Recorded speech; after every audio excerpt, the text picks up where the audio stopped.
মা কি করছেন?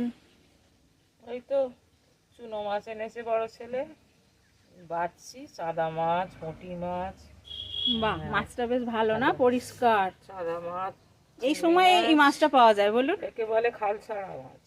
আচ্ছা, এই শীতকালেই পাওয়া যায়। হ্যাঁ, বাহ, সব কি রকমই হবে এই আছে। মাছটা দিয়ে?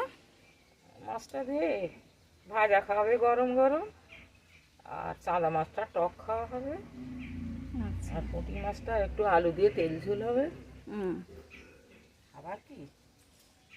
দেখো, মা বাছতে বসে গেছে বন্ধুরা। এই সব মাছ আবার আমি বাছতে পারি না, মা এক্সপার্ট এই সব মাছ বাছার জন্য।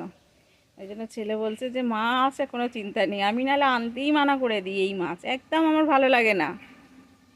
এই দেখো, দেখুন